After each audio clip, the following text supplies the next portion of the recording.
கைகளில் உன்னை தொடாமல் கண்கள் தூங்குமா சந்தன தேனை தராமல் தாகம் நீங்குமா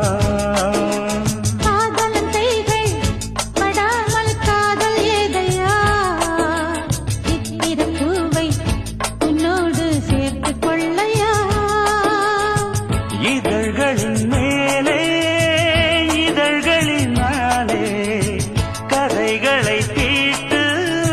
சுகக்கொடி ஏற்று மன்னவனே என் மன்மதனே என்னை தொட்டு தொட்டு தழுவு பட்டு பூவே